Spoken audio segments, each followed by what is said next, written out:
it's painful to understand how much of what you're doing isn't productive. So I'll give you an example. So I've done this a couple of times with classrooms full of students. Usually when I'm lecturing about career development, say, okay, how much time do you waste? So then I get the class to vote. How many of you waste 10 hours a day? It's like 10% of the kids will put up their hands.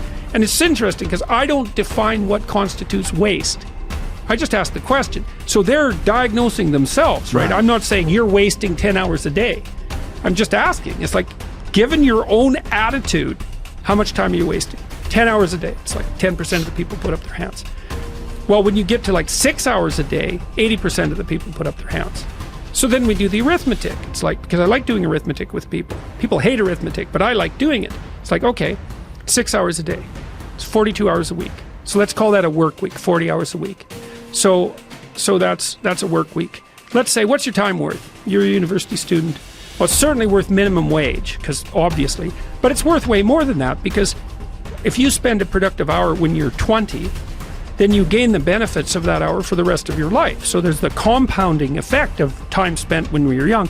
So I say, well, let's assume your time's worth $50 an hour, which I think is an underestimate, but whatever. Let's call it 50. We can call it 25, but we'll call it 50. That's $2,000 a week you're wasting. It's $100,000 a year.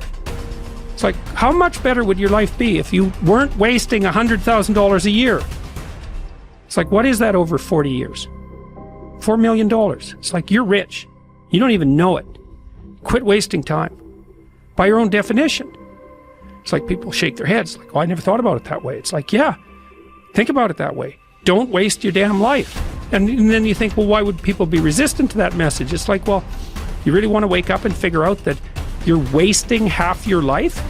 And you know, when people do that kind of wasting, they actually hate it.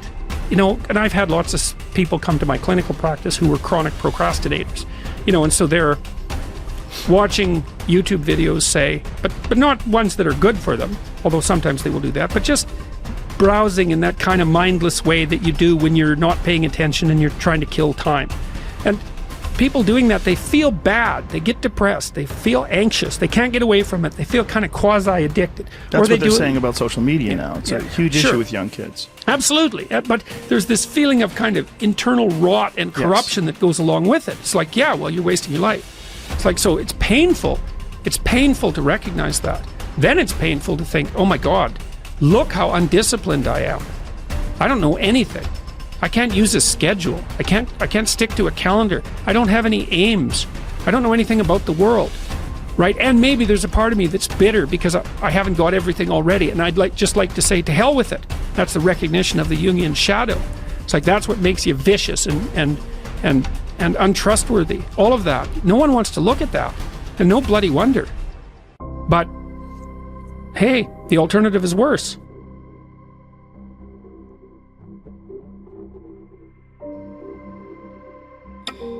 I hate it when I see young people wasting their time, wasting all this technology got, just sitting around in this world that's been created for you, that everything is instant.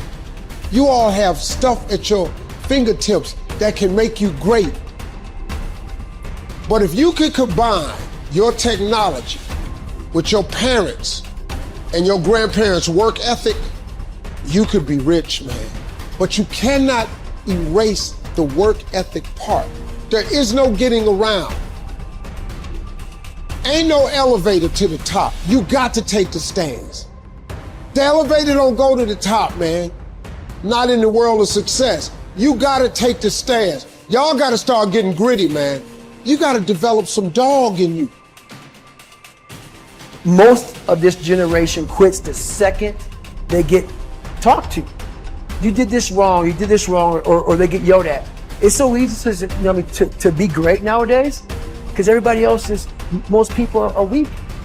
This is a softened generation. So if you have any mental toughness, any ability, if you have any fraction of self-discipline, the ability to not want to do it but still do it.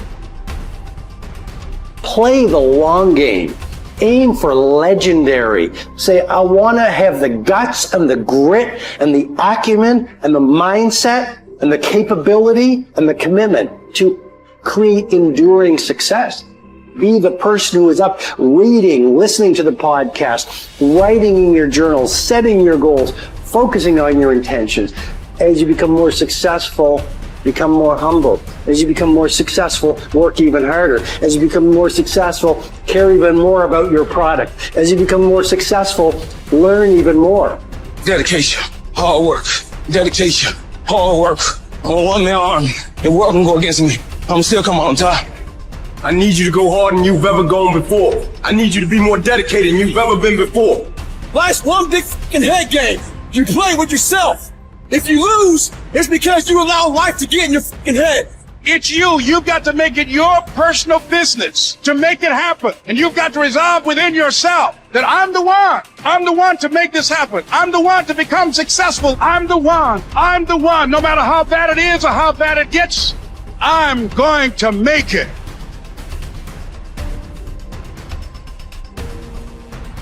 I must say a word about fear. It is life's only true opponent. Only fear can defeat life. It is a clever, treacherous adversary, how well I know.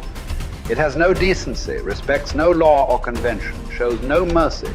It goes for your weakest spot, which it finds with unnerving ease. It begins in your mind, always, so you must fight hard to express it. You must fight hard to shine the light of words upon it. Because if you don't, if your fear becomes a wordless darkness that you avoid, perhaps even manage to forget, you open yourself to further attacks of fear because you never truly fought the opponent who defeated you. What man actually needs is not a tensionless state, but rather the striving and struggling for a worthwhile goal, a freely chosen task. What he needs is not the discharge of tension at any cost, but the call of a potential meaning waiting to be fulfilled by him. Mankind was apparently doomed to vacillate between the two extremities of distress and boredom. In actual fact, boredom is now causing more problems to solve that distress. And these problems are growing increasingly crucial, for progressive automation will probably lead to an enormous increase in the leisure hours available to the average worker. The pity of it is that many of these will not know what to do with all their newly acquired free time. Life is not primarily a quest for pleasure, as Freud believed, or a quest for power, as Alfred Adler taught, but a quest for meaning. The greatest task for any person is to find meaning in his or her life. Frankl saw three possible sources for meaning: in work, doing something significant; in love, caring for another person; and in courage during difficult times. Suffering in and of itself is meaningless. We give our suffering meaning by the way in which we respond to it. At one point, Frankl writes that a person may remain brave, dignified, and unselfish, or in the bitter fight for self-preservation, he may forget his human dignity and become no more than an animal. The meaning of life differs from man to man, from day to day, from hour to hour. What matters, therefore, is not the meaning of life in general, but rather the specific meaning of a person's life at a given moment. To put the question in general terms would be to the question posed to a chess champion. Tell me, master, what is the best move in the world?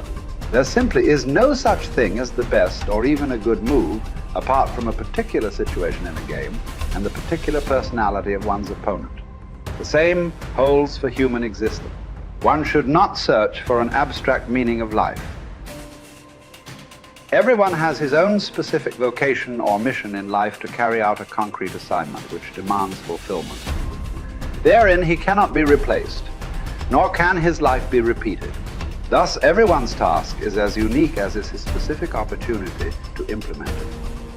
As each situation in life represents a challenge to man and presents a problem for him to solve, the question of the meaning of life may actually be reversed. Ultimately, man should not ask what the meaning of life is, but rather he must recognize that it is he who is asked. In a word, each man is questioned by life, and he can only answer to life by answering for his own life. To life, he can only respond by being responsible. The way in which a man accepts his fate and all the suffering it entails, the way in which he takes up his cross, gives him ample opportunity, even under the most difficult circumstances, to add a deeper meaning to his life, it may remain brave, dignified, and unselfish. Or in the bitter fight for self-preservation, he may forget his human dignity and become no more than an animal. Here lies the chance for a man either to make use of or forgo the opportunities of attaining the moral values that a difficult situation may afford him. And this decides whether he is worthy of his sufferings or not.